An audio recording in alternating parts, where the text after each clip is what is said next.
Dari yang terkasih dalam nama Yesus Kristus, kalau kita bertanya kepada seseorang, apakah yang paling kau harapkan dengan orang yang membenci kamu atau yang kamu anggap sebagai musuh, maka mungkin jawaban yang banyak kita temukan ialah supaya orang itu cepat mendapatkan kebinasaan.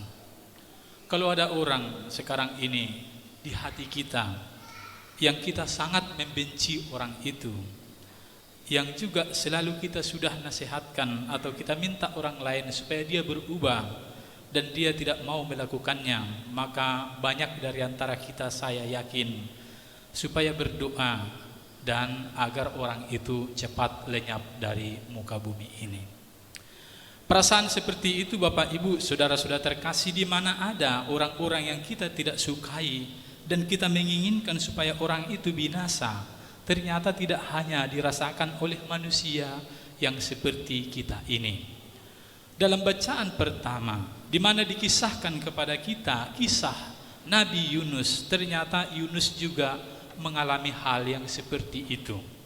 Dalam bacaan pertama tadi kita dengarkan bagaimana bersama-sama dikisahkan kepada kita dalam kitab Yunus ini, untuk kedua kalinya Tuhan berfirman kepada Yunus. Apa artinya untuk kedua kalinya? Artinya Allah sudah berfirman kepada dia pertama kali, dan kemudian ini adalah untuk yang kedua kali. Dua kali Allah berfirman kepada Yunus, dan firman yang pertama yang disampaikan oleh Allah kepada Yunus ternyata tidak didengarkan oleh Nabi Yunus sendiri. Ketika Allah meminta dia untuk pertama kali pergi ke Niniwe untuk mempertobatkan orang-orang yang ada di sana dan untuk menyampaikan kabar bagi orang-orang Niniwe bahwa mereka akan dijungkirbalikkan, akan dibinasakan oleh Allah, maka Nabi Yunus tidak mau pergi karena dia juga menginginkan agar orang itu binasa. Kita tahu Bapak Ibu Saudara-saudara terkasih, Niniwe ini ada di luar Israel, di luar Yahudi, yang bisa dikatakan itu adalah kelompok kafir bagi orang-orang Yahudi ini yang tidak cocok dengan bangsa Israel. Karena itu mereka selalu menganggap itu sebagai musuh, dan syukurlah Allah akan membinasakan mereka. Itulah yang ada dalam hati Nabi Yunus. Karena itu ketika Allah meminta dia, Yunus pergilah ke Niniwe, pertobatkan mereka, maka dia mengambil jalan lain. Bukan dia pergi ke Niniwe, tetapi dia pergi ke kota lain untuk menghindari apa yang menjadi rencana Allah dalam hidupnya. Tetapi ingat Bapak Ibu Saudara-saudara terkasih, manusia bisa merencanakan, tetapi Tuhanlah yang menentukan. Ketika dia sedang berada di atas kapal, maka kemudian kapal itu diombang-ambingkan oleh gelombang yang besar yang diberikan oleh Allah sendiri, hingga akhirnya seisi kapal kemudian menjadi curiga ada apa gerangan yang ada di sekitar ini. Kisahnya kurang lebih sama seperti orang-orang di Danau Toba sana. Katanya kalau sudah sampai di Tahu Silalahi, kalau kapal sudah goncang-goncang dan ombak besar, maka kemudian nanti nahkoda akan bertanya siapa yang telah membuang sampah di sana dan yang melakukan dosa. Konon menurut cerita-cerita orang di situ pernah dilemparkan bayi untuk kemudian agar kapal itu tidak oleng-oleng, karena ada orang yang berdosa maka harus dipersembahkan di situ seorang bayi. Konon katanya, tidak tahu kita kebenarannya. Tetapi kisah ini mau menunjukkan kepada kita kurang lebih seperti itu. Ketika ada orang yang berada di atas kapal itu yang berdosa, maka kemudian kapal itu digombang-ambingkan dan mereka bertanya kepada Nabi Yunus yang mereka temukan di situ, siapa engkau? Dan kemudian Yunus merasa bersalah dan berdosa, dia kemudian dibuang ke dalam laut itu, dan Allah mengutus ikan yang besar untuk memakan dia. Dan dikisahkan kepada kita 3 hari lamanya dia berada di dalam perut ikan itu sebelum kemudian dimuntahkan kembali ke pantai. Itu yang diceritakan kepada kita. Bagaimana pengalaman Nabi Yunus ini ketika Allah berfirman untuk pertama kalinya kepada dia. Dan apa yang terjadi selanjutnya Bapak Ibu Saudara-saudara, selanjutnya kemudian untuk kedua kalinya Allah berfirman kepadanya lagi. Dan firman yang kedua ini kemudian diikuti oleh Nabi Yunus. Bangunlah dan berangkatlah ke Niniwe, kota besar itu. Sampaikanlah kepadanya seruan yang kupirmankan kepadamu. Maka bersiaplah Yunus lalu pergi ke Niniwe sesuai dengan firman Allah. Tetapi Bapak Ibu saudara-saudara terkasih, kita tahu juga ketika nanti Nabi Yunus sampai ke Niniwe, dia mempertobatkan bangsa itu dengan mengatakan bertobatlah dan ikutilah jalan Allah. Maka kemudian orang-orang di Niniwe bertobat. Apakah Nabi Yunus senang? Nabi Yunus juga ternyata kecewa karena mereka tidak jadi dijungkar balikkan oleh Allah sendiri. Pengalaman seperti ini sering juga kita alami Bapak Ibu saudara-saudara terkasih, di mana ketika kita mengalami melihat orang yang kita bantu menjadi sukses, kita menjadi begitu kecewa. Banyak orang yang pernah bekerja kepada kita barangkali, dan kemudian dia memilih jalan lain karena kita sudah mengajari dia, dan kemudian dia membuka usaha lain, dia lebih sukses dari kita. Ada rasa kecewa yang begitu besar dalam diri kita. Seperti pernah ada sebuah cerita tentang seorang gadis Bapak Ibu. Ada seorang gadis, mungkin tidak ada di dalam gereja ini, yang sudah jomblo, umurnya sudah sampai 30 tahun. Bapak Ibu tahu, kalau perempuan katanya berumur 30 tahun, ada dua pertanyaan yang paling dia benci. Berapa umurmu dan kapan menikah? Kapan kawin? Itu seperti roket yang menghunjam dadanya ketika ditanya kapan kau kawin. Nanti akan dia balas, kau kapan dipanggil Tuhan? Langsung dia jengkel juga. Maka sudah bertahun-tahun dia jomblo ini, tidak ada laki-laki yang mendekati dia. Hingga pada suatu saat adalah seorang laki-laki yang lumayan tampan tetapi bandel, dan dia adalah preman. Dibawanya laki-laki ini ke ibunya. Bu, ini laki-laki sudah ada pacar saya. Kami mau menikah. Lalu ibunya kemudian, oh menikah? Tunggu dulu nak. Kita lihat dulu latar belakang dari orang ini. Dilihat ada tatonya di sini. Ada codet-codet bekas di sini, sayatan pisau atau apa tidak tahu. Kemudian ibunya bertanya, kau sering ke gereja nak? Tidak pernah katanya. Apa agamamu? Tidak jelas. Baru ibunya kemudian, jangan. Dipanggilnya putrinya, boleh kamu menikah dengan dia, karena dia bandel sekali. Lalu bagaimana ibu? Umur sudah semakin tinggi. Tunggu saja beberapa tahun, kau pertobatkan dulu laki-laki ini. Bawa dulu dia ke gereja, ajari dia supaya dia dibaptis oleh pastor. Kemudian dia pikir, ini tugas yang gampang ini. Dia bawalah laki-laki itu ke gereja. Minggu pertama laki-laki itu mau mengantarkan dia ke gereja saja. Sesudah itu dia tidak jelas, di luar saja dia duduk-duduk sambil merokok-rokok, namanya preman. Minggu kedua mulai dia tertarik, dia duduk-duduk di depan pintu sambil dia lihat-lihat pastornya, dia lihat-lihat orang, entah dia cuci mata lagi, gadis-gadis lain kita tidak tahu. Sampai minggu ketiga sudah mulai dia ikut, bagus, sudah mulai mendengarkan dan seterusnya. Anak ini sudah mulai semakin baik. Cewek itu membawa dia ke susteran lagi, diajari dia berdoa rosario. Belum cukup di situ karena dia pikir harus bertobat dengan sungguh-sungguh, percaya kepada Injil dan sangat dekat dengan Tuhan. Kemudian dia bawa konsultasi kepada pastor. Konsultasi dengan pastor, diajari oleh pastor, sehingga dia kemudian memiliki iman yang sangat kuat. Dia tinggalkan semua, dia tidak lagi merokok, dia tidak lagi minum minuman, dia tidak pergi lagi ke tempat-tempat sebelumnya yang pernah dia kunjungi, yang membuat dia menjadi orang yang sangat jahat. Tetapi pada suatu waktu, kemudian gadis itu meraung-raung di kamarnya. Dia tangis terus-menerus. Kemudian ibunya bertanya, kenapa engkau nakku? Apa kau sudah ditinggalkan oleh laki-laki itu? Tidak jadi kau menikah, tidak jadi dia bertobat. Kemudian dia mengatakan, bukan bu, dia mau bertobat. Lalu mengapa engkau menangis terseduh-seduh? Bukankah itu yang dia kehendaki, yang kita kehendaki dan ibu minta dari engkau? Iya bu, saking bertobatnya dia sudah mau masuk jadi pastor, tidak jadi lagi menikah. Karena dia bawa ke susteran, dia berdoa rosario, dibimbing oleh pastor. Pastor tentu mengarahkan, tidak tahu dia bahwa ini persiapan mau menikah dengan gadis. Kalau pastor siapa saja, kecuali ada bapak-bapak yang istri di sini tidak disarankan mau jadi pastor. Tetapi kalau ada laki-laki jomblo entah sampai 30 tahun pun konsultasi dengan kita, iya kita bilang pastor saja engkau. Dan pada suatu itu kemudian dia juga mau menjadi pastor. Ibunya bingung entah mau menangis atau bahagia karena putrinya tetap akan menjadi jomblo.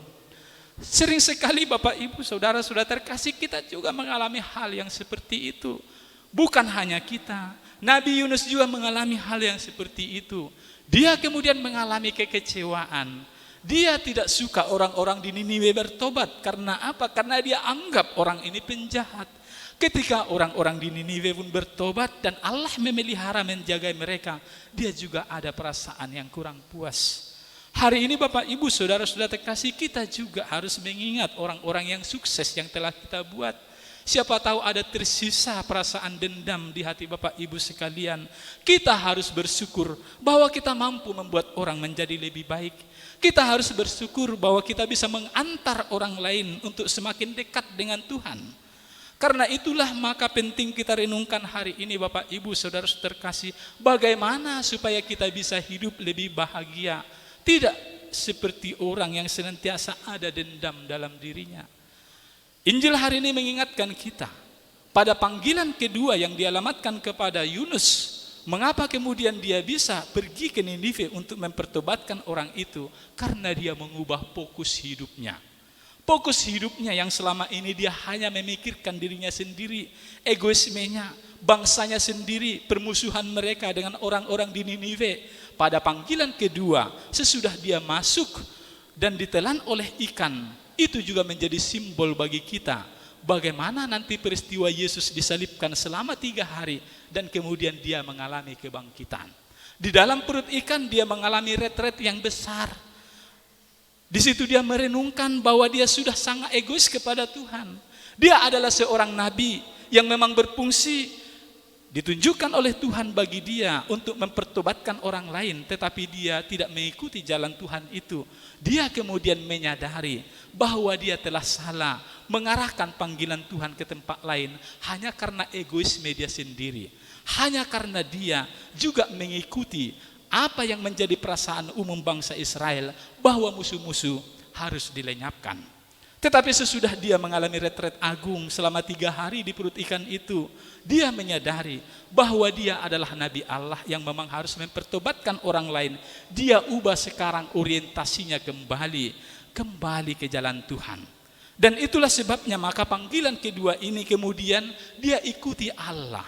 Dia pergi kemudian ke Niniwe untuk mempertobatkan orang itu. Sering sekali Bapak Ibu saudara-saudara terkasih, kita tidak bisa berada di jalan Tuhan karena kita tidak bisa fokus dalam kehidupan kita. Kita sering sekali diganggu oleh orang-orang lain. Kita sering sekali diganggu oleh perasaan dan egoisme kita masing-masing. Karena itu maka penting sekarang untuk mengubah orientasi hidup kita Bapak Ibu. Dari orang yang sebelumnya egois, pendendam, menjadi orang yang tunduk dan percaya kepada Injil.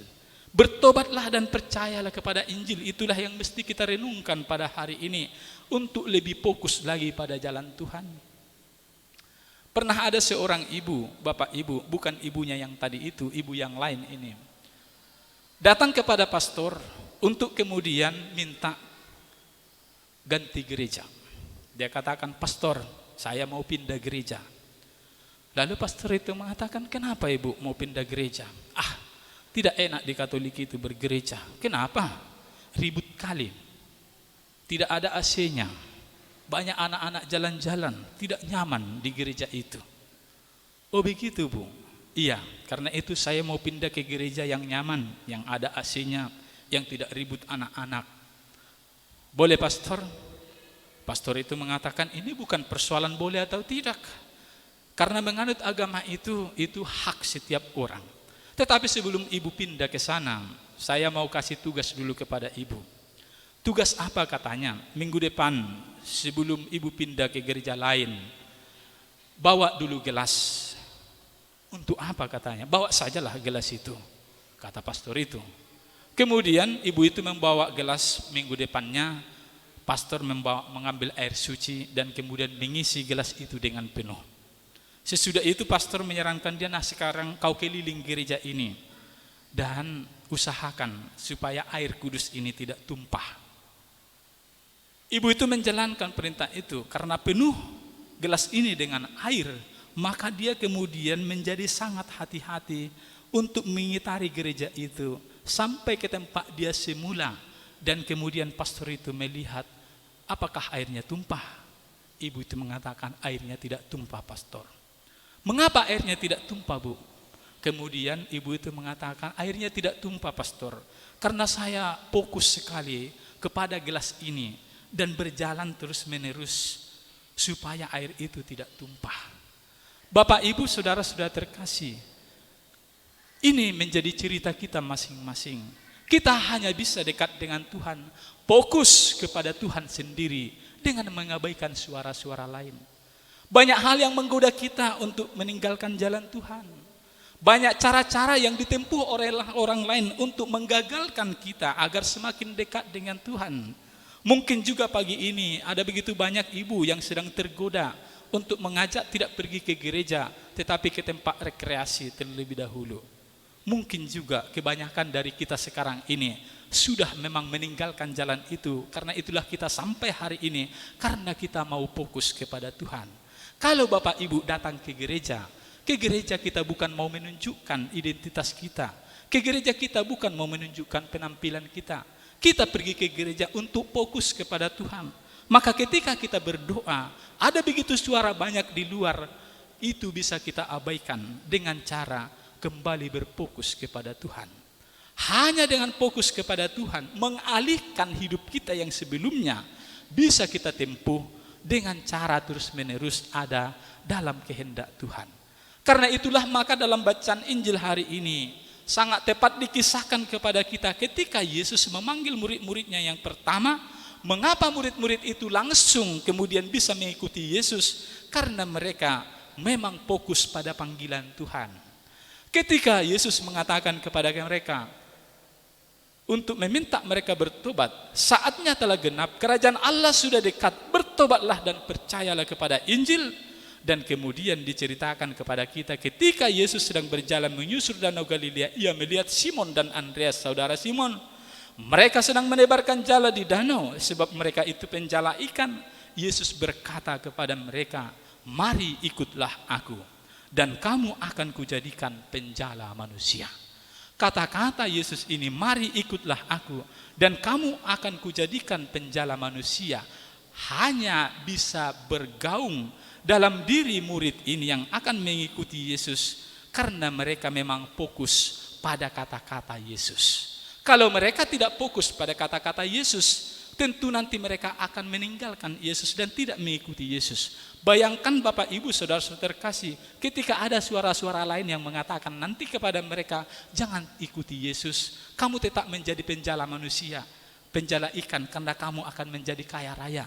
Apa gunanya kamu mengikuti Yesus? Karena Yesus tidak memiliki uang.